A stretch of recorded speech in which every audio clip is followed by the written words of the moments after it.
今期同大家溫習一個小知識，就係呢個波浪理論入邊嘅調整浪。咁波浪入邊咧有一個調整浪嘅一個不可違背嘅定律，就係調整浪咧係一定係三組浪，係三個組別，即係一落一反彈一落咁樣啊。咁呢個三組浪入邊咧就有少少嘅地方要大家注意嘅，就係呢個三組浪入邊咧有陣時都有例外嘅。咁有陣時佢係會行 A B C D E 嘅，即係行一個三角形嘅。咁如果佢唔行呢個三角形嘅時候咧，嗰三組龍入邊咧就又可以分到 A、B、C。咁咧嚟講咧就絕對唔會一二三四五嘅。咁如果你發覺佢係一二三四五，好似而家呢個圖咁樣，一二三四五咧就一定唔係成個調整浪完成噶，即係未噶啦。咁未咁佢係屬於咩咧？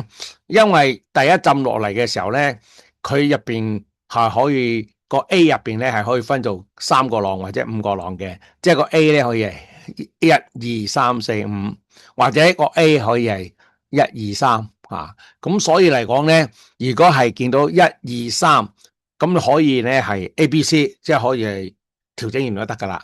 但係你如果你見到一二三四五咧，即係五段啊嘛。咁話明調整係冇五段噶嘛，咁冇五段咧，即係呢個咧就唔係調整嘅完結噶啦。咁佢係咩咧？咁可能佢就係第一組浪啦，即係 A 啦，即係第一個 A 啦。嗱，呢個即係可能係 A 嚟嘅啫。咁嚟咗 A 即係第一組啦，咁第二組咧就係反彈咯。第二組反彈我哋叫做 B 啦。嗱 B 然之後咧，最後咧仲有一組落去嘅，即係翻到三組啊嘛。第三組落去嘅就係個 C 浪啦。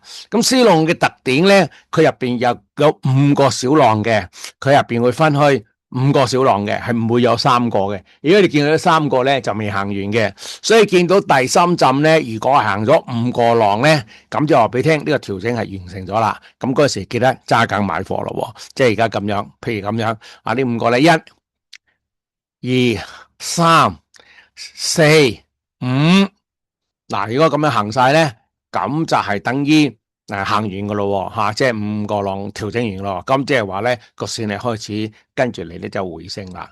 所以我哋根據波浪理論咧，可以探窺到咧未來嘅走勢啊。咁如果未來走勢有機會係唔係咁行，咁唔係咁行點啊？即係有機會數錯咯，數錯重新數過咯。嗱，咁我哋今次恒生指數咧用波浪理論嘅角度嚟到猜測佢咧。嗱，咁就係咁噶吓，咁我俾我哋近期嘅恒生指數，嗱，第一段咧佢係由呢個2026年嘅1月29號最高200.56嗰度開始跌落嚟嘅，咁跌到終結點咧就係我哋2026年嘅3月23號嗰日最低係做24203，咁由於佢呢個24003咧呢個位置咧就由200.56開始落嚟嘅。呢度落嗰時咧，入邊咧，我哋見到唔係三組浪，咁唔係三組浪咧，即係話俾你聽，呢個24203咧就唔係今次調整嘅低點嚟嘅，呢啲只不過係途中嘅一個調整浪未完結嘅。嗱，咁我數俾大家睇下，佢落嚟第一浸啦，嗱，咁呢個我哋假設係1啦，跟住佢就回升咯，嗱，回升咧就佢唔穿頂啊嘛，咁我哋假設係反彈咯，係2咯，咁2之後咧就跟住一個五組浪入邊嘅最長嗰個係最長吓，咁咧最長嗰個浸落去咧就叫做3啦。嗱，咁我去到目前嚟講咧，呢個係符合波浪理論嘅條件嘅，即係呢個3浪係最長嘅。嗱，咁就出現一個反彈，反彈就係4啦。呢個4咧，你見到個4嘅頂咧同個1係唔重疊嘅，即係呢個頂咧同呢個4係唔重疊嘅。而家呢個4同1重疊咧，咁有機會 A、B、C、D、E， 即係有機會行晒咯。咁由於呢個4同1冇重疊咧，咁又再跌落嚟嘅時候咧，咁呢個我哋就唔可以叫做 A、B、C、D、E 啦，唔可以叫做三角形啦，呢個係應該叫做推進浪1、2、3、4、5啦。咁嚟到呢個5嘅時候咧，嗰陣時咧佢係做緊24203，所以我哋可以肯定呢個24203咧就唔係今次嘅調整浪嘅低點噶啦，呢個只能夠咩咧？只能夠係行3535之字形嘅入邊一個第一段嘅啫，即係我哋俗稱叫做 A 浪啦。咁 A 浪完結咗之後咧，佢就出現一個 B 浪嘅反彈。嗱，咁 B 浪係3浪，三段嘅。第一段咧 A 啦。第二段咧 B 啦，第三段係 C 啦，咁啱啱好啦，呢個咧就出現一個 B 浪嘅反彈啦。嗱，跟住落嚟之後咧，就會出現1、2、3、4、5嘅下跌咯。嗱，你睇下，好標準喎。呢個跌落嚟1啦。嗱，咁啊最近咧反彈上去到26,000多少少咧，咁呢個係2咯。跟住未來咧，應該就係呢個3嘅下跌啦，大跌啦。未來咧未來就應該一個大跌嘅3浪，跟住一個4浪嘅反彈。咁4浪嘅反彈咧，有機會係唔掂到個1嘅。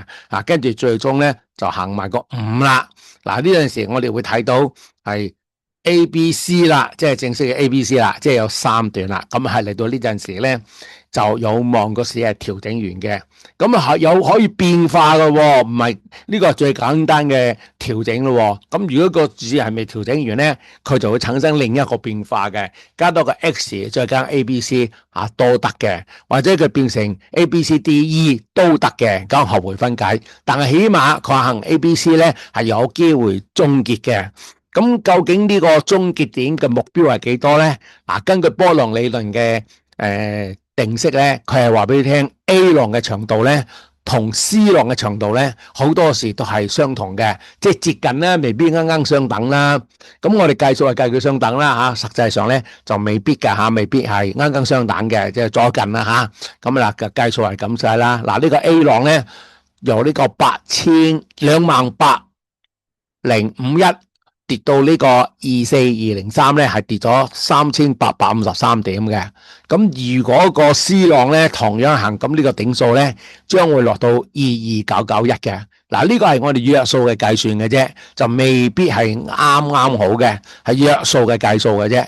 係佢未必係啱啱係1比1嘅。咁有陣時佢會短啲嘅，即係有時個 C 浪咧有機會係等於 A 浪嘅0.618嘅。咁有陣時個 C 浪咧可以等於 A 浪嘅1.236嘅有時會多少少嘅，但係點都好咧，我哋今次個市升上嚟呢個牛市咧，佢嗰個一浪喺之前呢個圖睇唔到㗎，喺之前佢係22700嘅，所以我哋覺得呢個 C 浪咧可能會未到22991，但係點都好咧，係唔會低過22700先啱嘅咁先啱嘅。如果唔係咧，就數錯浪，重新要數過嘅所以大概咧，如果破24,000就即係落23,000嗰度附近咧，咁就係差唔多隨時見底嘅。咁嗰陣時可以入貨搏一搏嘅呢個咁樣。嗱，咁呢個調整兩個 A、B、C 嘅解釋咧，就係同大家講咗啦。咁如果大家聽唔明咧，睇多幾次睇呢個片睇多幾次，睇多幾次就會明噶啦。嗱，呢個小知識 A、B、C 之前 A、B、C 嘅調整咧，就解釋到呢度啦。我哋俗稱叫做535調整浪。